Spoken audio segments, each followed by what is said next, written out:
Expressway Prayagraj से मिर्जापुर, मिर्जापुर से भदोई होते हुए संत रविदास नगर होते हुए यह काशी, चंदौली और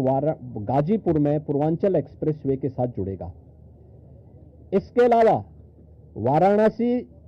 और चंदौली से यही एक्सप्रेसवे सोनभद्र को जोड़ते हुए नेशनल हाईवे के साथ जुड़ेगा। तो यह इंफ्रास्ट्रक्चर की दृष्टि से, जैसे प्रयागराज में प्रयागराज चित्रकूट डेवलपमेंट रीजन यहां पे हम लोग तैयार करने जा रहे हैं, वैसे ही वाराणसी में भी वाराणसी बिंद एक डेवलपमेंट रीजन, वहां पे भी डेवलप करने की कार्रवाई पर नीति आयोग के साथ मिलकर के इस कार्यक्रम को तेजी के साथ आगे बढ़ाया जा रहा है। तो ये डेवलपमेंट के वे रीजन होंगे जो वास्तव में यहां की न केवल पर्यटन की दृष्टि से बल्कि आर्थिक उन्नयन में और यहां पे रोजगार सृजन में बड़ी भूमिका का निर्वहन करेंगे। उस प्रकार का इंफ्रास्ट्रक्चर की दृष्टि से एक्सप्रेसवे एक, तो ये एक्सटेंशन हम लोग इसको करने जा रहे हैं जो प्रयागराज, बिंद और काशी एक्सप्रेसवे के रूप में इसे हम लोग जानेंगे। दूसरा है चित्रकूट और प्रयागराज के गंगा एक्सप्रेसवे को जोड़ने के लिए बुंदेलखंड एक्सप्रेसवे को गंगा एक्सप्रेसवे के साथ यहां पर भी जोड़ने की एक कार्रवाई को आगे बढ़ाना, जो चित्रकूट की दूरी को प्रयागराज के साथ जोड़ सके और रीवा हाईवे जो नेशनल हाईवे है, इस हाईवे को भी एक सुविधा इस एक्सप्रेसवे के साथ, गंगा एक्सप्रेसवे के साथ या फिर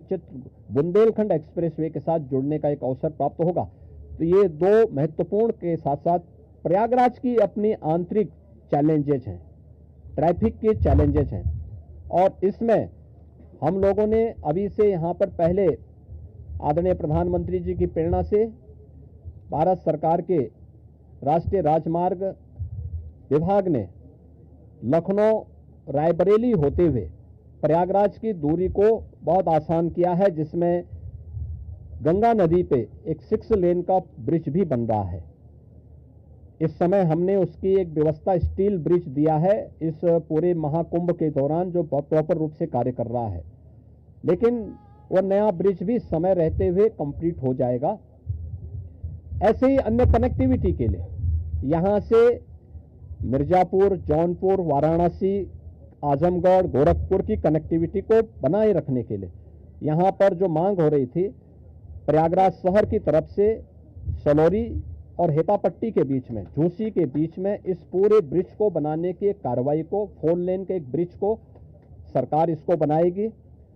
दूसरा, रीवा की तरफ से और जो आपके अरेल की ओर से जो यहाँ पे प्रेशर है यमुना जी के ब्रिज पे, सिग्नेचर ब्रिज आज से 20 साल पहले बनकर के तैयार हुआ था। आज यहाँ पर उसकी दृष्टि से बहुत महत्वपूर्ण आवश्यकता यहाँ पर है कि उसके पैरेलल एक नया ब्रिज बने। तो सिग्नेचर ब्रिज के पैरेलल यमुना जी में भी एक नए ब्रिज को हम अपनी सहमति, कैबिनेट ने अपनी सहमति दी है कि हाँ, शास्त्री ब्रिज के पैरेलल तो हम उसके साथ कर ही रहे हैं और इसको भी हम उसके साथ जोड़ेंगे। तो ये महत्वपूर्ण घोषणाएं प्रयागराज के इंफ्रास्ट्रक्चर, यहाँ के सस्टेनेबल डेवलपमेंट की दृष्टि से, डेवलपमेंट और रोजगार की दृष्टि से, और आने वाले समय में यहाँ के नागरिकों के जीवन स्तर को और बेहतर बनाने की दिशा में जो आदरणीय प्रधानमंत्री जी की प्रेरणा है, उसको आगे बढ़ाने के लिए ये कुछ घोषणाएं आज यहाँ पर कैबिनेट ने जिस पे चर्चा की है, अपनी सैद्धांतिक सहमति दी है। और मुझे पूरा विश्वास है कि अगली बार जब कुंभ के साथ उत्तर प्रदेश जुड़ेगा तो इन सब इंफ्रास्ट्रक्चर का लाभ आने वाले श्रद्धालुओं को प्राप्त होगा। मैं आप सबका एक बार फिर से अपने मंत्री परिषद के सभी साथियों की ओर से हृदय से स्वागत करता हूं, अभिनंदन। हाँ, तो इसीलिए तो यहाँ पे ये प्रभु की ही कृपा है। प्रभु आज ही के दिन 500 वर्षों के बाद अयोध्या में विराजमान हुए थे और आज पहली बार उत्तर प्रदेश का पूरा मंत्री परिषद आज यहाँ पर आया है। और मुझे लगता है कि अगले कुंभ की क्या स्थिति होती है, लेकिन उसका इंफ्रास्ट्रक्चर उत्तर प्रदेश का ये मंत्री परिषद आदरणीय प्रधानमंत्री जी की प्रेरणा से यहां पर प्रयागराज की धरती पर प्रस्तुत कर रहा है। और मुझे विश्वास है कि इसको जैसे प्रयागराज की कायाकल्प पिछले 6 वर्ष के अंदर हुई है, ये इंफ्रास्ट्रक्चर प्रयागराज को एक वैश्विक पहचान दिलाने में सफल होगा। आप सबको मैं एक बार फिर से धन्यवाद देता हूं। बहुत बहुत अभिनंदन।